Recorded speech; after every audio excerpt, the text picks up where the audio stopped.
सियासी उठापटक और एफआईआर का दौर। केंद्रीय मंत्री गजेंद्र सिंह शेखावत पर आरोप लगाने का मामला। अशोकनगर थाने में एफआईआर दर्ज करवाई गई है। बीजेपी नेताओं ने यह एफआईआर दर्ज करवाई है। डोटासरा, सुरजेवाला समेत कई नेताओं के खिलाफ मामला दर्ज कराया गया है। लक्ष्मीकांत भारद्वाज, सुरेंद्र सिंह नरूका, अशोक सिंह शेखावत मौजूद रहे हैं और ये सुपर एक्सक्लूसिव कॉपी हम आपको दिखा रहे हैं।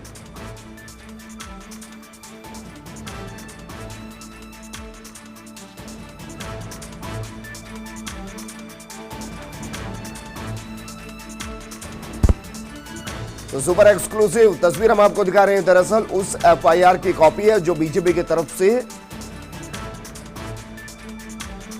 एफआईआर कराई गई है। सियासी उठापटक और एफआईआर के बीच में अब एक और एफआईआर सामने आ चुकी है।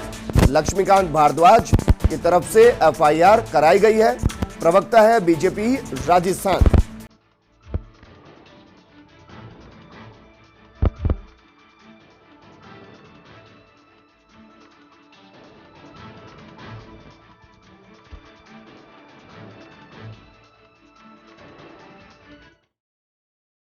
देखिए, पिछले दिनों प्रदेश में जो राजनीतिक घटनाक्रम चल रहा है, उस घटनाक्रम में मुख्यमंत्री के निवास के ऊपर मुख्यमंत्री के ओएसडी लोकेश शर्मा ने एक ऑडियो जारी किया कल रात को मीडिया के लोगों को, और उसमें कहा कि भारतीय जनता पार्टी के लोगों के नाम से सरकार गिराने की साजिश कर रहे हैं, और उसमें पैसे के लेन देन का और अन्य तरीके का उन्होंने जिक्र किया, जिससे भारतीय जनता पार्टी के नेताओं की मानहानि हुई, हमारी प्रदेश में भारतीय जनता पार्टी की बदनामी हुई। और उसी ऑडियो को आज सुबह रणदीप सुरजेवाला, गोविंद डोटासरा और कांग्रेस पार्टी के अन्य नेताओं ने मीडिया के सामने पढ़ा और भारतीय जनता पार्टी के ऊपर झूठे और तथ्यहीन आरोप लगाए। इससे भारतीय जनता पार्टी के कार्यकर्ताओं में निराशा है और वो इस बात को लेकर आक्रोशित हैं कि उनके नेताओं के ऊपर झूठे आरोप कांग्रेस पार्टी के नेताओं के द्वारा लगाए गए हैं। इसी के खिलाफ हमने कांग्रेस पार्टी के नेता रणदीप सुरजेवाला, कांग्रेस पार्टी के प्रदेश अध्यक्ष गोविंद डोटासरा, महेश जोशी जी और जो मुख्यमंत्री के ओएसडी हैं लोकेश शर्मा जी, उनके खिलाफ अशोकनगर थाने में मुकदमा दर्ज कराया। तो चुनाव ने एफआईआर दर्ज करा दी गई है। किन किन के खिलाफ एफआईआर दर्ज कराई गई ये हम आपको बता रहे हैं। डोटासरा, सुरजेवाला, लोकेश, इनके खिलाफ एफआईआर दर्ज कराई गई है। ऐश्वर्या प्रधान मेरे साथ जुड़े हुए हैं। ऐश्वर्या, आपसे जानना चाहेंगे कि जो एफआईआर दर्ज की गई है इसमें कौन कौन से नाम हैं? देखिए, सीधे तौर पर आरोप लगाया है भारतीय जनता पार्टी ने, जो आज भी आरोप लगाए गए थे प्रेस कॉन्फ्रेंस में, और अब फिर से लक्ष्मीकांत भारद्वाज ने जो मीडिया से मुखातिब हुए हैं उसमें सीधे तौर पर यही कहा है कि रणदीप सुरजेवाला, गोविंद सिंह डोटासरा, महेश जोशी और लोकेश शर्मा, ये चार, जिनमें एक ओएसडी है मुख्यमंत्री के, बाकी तीन कांग्रेस के नेता हैं, बड़े नेता हैं। इन तीनों के खिलाफ एफआईआर दर्ज कराए जाने की बात थाने से निकलकर लक्ष्मीकांत भारद्वाज ने कही, और उन्होंने कहा है कि एफआईआर की रिसिप्ट भी ली गई है, वो मीडिया के सामने है, और एफआईआर की कॉपी जो है वो अब भिजवाई दी जाएगी। जी बिल्कुल ऐश्वर्या, लेकिन इसको आप किस तरीके से देखते हैं? क्योंकि एफआईआर का सिलसिला एक बार शुरू हुआ, कांग्रेस की तरफ से एफआईआर हुई, अब बीजेपी की तरफ से एफआईआर हुई। क्या आप इस पूरे घटनाक्रम को सिर्फ राजनीतिक तौर पर देख रहे हैं? देखिए, ये घटनाक्रम जो है सियासी तौर पर अगर देखा जाए तो ये मैं फिर से एक और जानकारी दे दूं। जी ऐश्वर्या, क्या मुझे सुन पा रहे हैं? कानूनी तौर पर भी उलझाने का के तमाम कहां किसी गलती है ये कानून तय करेगा, लेकिन मैं यहां पर एफआईआर की भाषा। ऐश्वर्या, एक बार फिर से हम आपको जोड़ने की कोशिश करते हैं क्योंकि आपकी आवाज बार बार कट रही है, समझ में नहीं आ पा रहा कि आप क्या कहना चाह रहे हैं। लेकिन एफआईआर की सुपर एक्सक्लूसिव कॉपी हम आपको दिखा रहे हैं। बीजेपी की तरफ से एफआईआर दर्ज कराई गई है और एफआईआर किस किस के खिलाफ दर्ज कराई गई है ये हम आपको बता रहे हैं। एफआईआर दर्ज कराई गई है पीसीसी चीफ गोविंद सिंह डोटासरा के खिलाफ।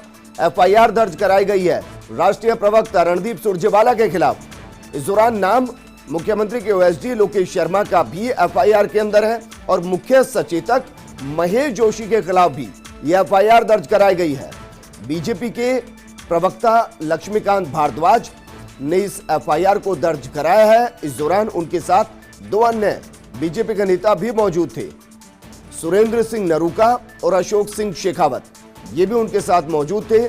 सुपर एक्सक्लूसिव तस्वीर हम आपको दिखा रहे हैं। ये उस एफआईआर की कॉपी जो कांग्रेस के नेताओं के खिलाफ दर्ज कराई गई और ये कहते हुए कि गजेंद्र सिंह शेखावत का नाम लेकर जो उन पर आरोप लगाए गए वो निराधार और इन्हीं की वजह से ये एफआईआर दर्ज कराई गई और जिन्होंने भी ये नाम लिए उनके खिलाफ एफआईआर है। एफआईआर की कॉपी हम आपको दिखा रहे हैं। अशोकनगर थाने के अंदर यह एफआईआर दर्ज हुई है। गोविंद सिंह डोटासरा, रणदीप सुरजेवाला, लोकेश शर्मा और महेश जोशी, इनके खिलाफ यह एफआईआर दर्ज की गई है। और एफआईआर दर्ज किसने कराई? लक्ष्मीकांत भारद्वाज, सुरेंद्र सिंह नरूका, अशोक सिंह शेखावत ने। आपको ध्यान होगा कि 5:10 पर बीजेपी ने प्रेस कॉन्फ्रेंस की थी आज, जिसमें सतीश पूनिया मौजूद थे, गुलाबचंद कटारिया मौजूद थे, राजेंद्र राठौड़ मौजूद थे और वहां यह कहा गया था कि कांग्रेस बीजेपी को बदनाम करने के लिए बीजेपी के नेताओं को फंसाने की कोशिश कर रही है। मेरे सहयोगी ऐश्वर्य प्रधान एक बार फिर से जुड़ गए। ऐश्वर्य, आपकी आवाज कट रही थी, आप अपनी बात को पूरा कीजिए, क्या कह रहे थे? सीधे तौर पर इसमें जो एप्लीकेशन दी गई है, इस एप्लीकेशन में लिखा गया है कि पिछले कुछ दिनों से आरोपी व्यक्ति महेश जोशी, रणदीप सुरजेवाला और उनके साथ संलिप्त अन्य आरोपीगण भारतीय जनता पार्टी की प्रतिष्ठा को आपराधिक रूप से क्षतिकारित करने के लिए निरंतर मिथ्या व भड़काऊ बयान दे रहे हैं, ताकि उनके राजनीतिक दल भारतीय राष्ट्रीय कांग्रेस दल में चल रहे विवाद से जनता का ध्यान हटाकर भारतीय जनता पार्टी को कांग्रेस की वर्तमान दुर्दशा के लिए उत्तरदायी ठहराया जाए। भारतीय जनता पार्टी की प्रतिष्ठा को आपराधिक मानहानि कारित करने की बदनीयती से मुख्यमंत्री निवास स्थित 8 सिविल लाइंस जयपुर में एक षड्यंत्र रचा गया एवं छद्म व्यक्तियों की आवाजों को कूट रचित कर मिथ्या रूप से भाजपा के प्रतिष्ठित नेताओं की आवाज होना बताते हुए मिथ्या फोन वार्तालाप कूट रचित कर उनमें कांग्रेसी विधायकों को करोड़ों रुपए देकर खरीदने का मिथ्या अंकित किया गया है। ये इस एप्लीकेशन में लिखा है। आगे इसमें लिखा गया है कि ऑडियो टेप दस्तावेज की श्रेणी की है, जिसकी कूट रचना करके भाजपा तथा उसके नेता श्री गजेंद्र सिंह शेखावत और अन्य व्यक्तियों की प्रतिष्ठा को निशाना बनाकर क्षतिकारित की है। इन 3 ऑडियो टेप को लोकेश शर्मा ने कल दिनांक 16/7/2020 को रात्रि लगभग 8:25 से 8:26 पर व्हाट्सएप से समस्त मीडिया कर्मियों को प्रेषित किया। इस तरीके की भाषा इसमें लिखी गई है, जिसमें एक अखबार का जिक्र भी किया गया है और अखबार के संस्करण का जिक्र भी किया गया है जिसमें प्रकाशित हुआ है, इसकी भी जानकारी इसमें दी गई है। और इसमें फिर से लिखा गया है कि 17/7/2020 को फेयरमाउंट होटल कुकस में रणदीप सुरजेवाला, गोविंद सिंह डोटासरा नामक आरोपियों ने इन्हीं टेप्स के एक प्रेस कॉन्फ्रेंस में सार्वजनिक रूप से पढ़कर प्रचारित किया और इन टेप्स को आधार बनाकर कहा कि भारतीय जनता पार्टी ने प्रजातंत्र का चीरहरण, जनमत का अपहरण, सरकार को गिराने का षड्यंत्र किया है। यानी कि साफ तौर पर जाहिर है कि ये जो लगातार द्वंद्व युद्ध चल रहा है, खुलकर मैदान में एक दूसरे के सामने दोनों पार्टियां आ गई हैं और लगातार आरोप प्रत्यारोप के दौर चल रहे हैं। आखिर इसका अंत क्या होगा, कानून इस पर क्या निर्णय लेता है, कानून अपने लिहाज से निर्णय देगा।